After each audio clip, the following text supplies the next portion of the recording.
warahmatullahi wabarakatuh. Perkenalkan, nama saya Zulio Kariman Pandi, NIM channel 20020, Prodi Keuangan Daerah D4.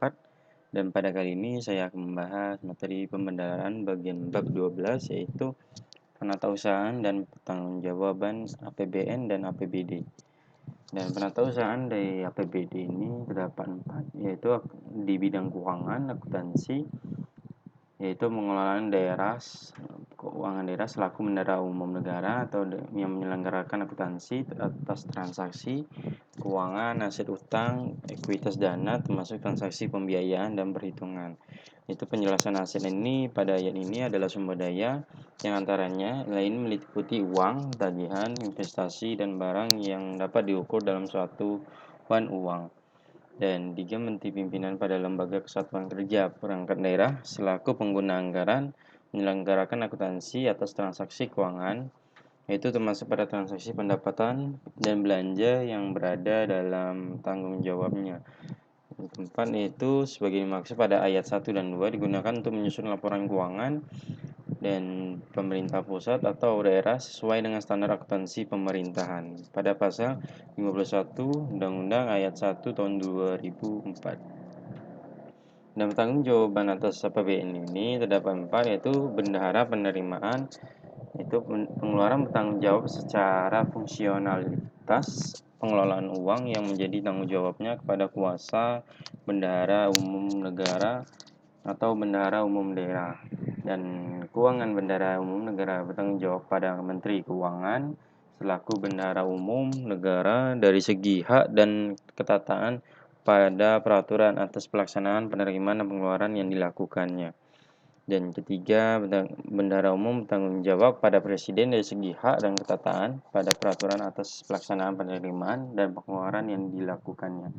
Bendahara umum daerah bertanggung jawab pada gubernur, bupati, dan wali kota.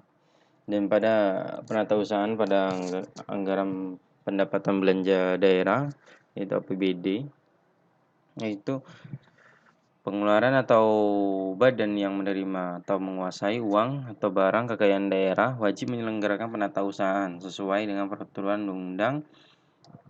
Pejabat yang menandatangani dan atau mengesahkan dokumen yang berkaitan dengan surat bukti yang menjadi dasar penerimaan atau pengeluaran atas pelaksanaan APBD bertanggung jawab terhadap kebenaran material dan akibat yang timbul dari penggunaan surat bukti dimaksud. Dan penatausahaan ini ada penatausahaan penerimaan, yaitu di sektor daerah, yaitu yang di penerimaan daerah disetor ke rekening kas umum daerah dan pada bank pemerintah yang ditujuk dan dianggap sah setelah kuasa BUD menerima nota kredit dengan cara disetor langsung ke bank oleh pihak ketiga dan atau disetor melalui bank lain.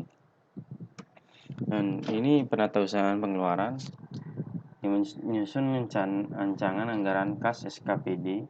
Rancangan kas SKPD tersebut disampaikan pada PPKD selaku BUD bersamaan dengan rancangan DPA SKPD, dan pemerintah guna mengatur kesediaan dana yang cukup untuk mendanai pengeluaran-pengeluaran sesuai dengan rencana penarikan dana yang tercantum dalam DPA dan SKPD yang telah disahkan. Dan pertanggungjawabannya pada APBD ini, mekanisme pertanggungjawabannya yaitu merupakan bagian dari proses pengelolaan keuangan daerah setelah proses penyusunan rancangan APBD, persetujuan RAPD oleh DPRD, pengesahan APBD oleh pemerintah pusat, penetapan menjadi APBD, dan pelaksanaan APBD selesai dilakukan secara normatif. Dan mekanisme ini merupakan suatu rangkaian prosedur pengawasan yang dilakukan oleh instansi yang memiliki fungsi pengawasan anggaran, antara lain Badan Pemeriksa Keuangan, yaitu Kementerian Dalam Negeri dan Dewan Perwakilan Rakyat Daerah dalam konteks hukum administrasi negara yang merupakan pengawasan yang terwujud pemerintah baik sesuai dengan antara lain asas-asas umum pemerintahan yang baik. Sekian dari materi saya pada pembahasan penatausahaan dan pertanggungjawaban APBN dan APBD. Saya akhiri, wabillahi taufiq wal hidayah. Wassalamualaikum warahmatullahi wabarakatuh.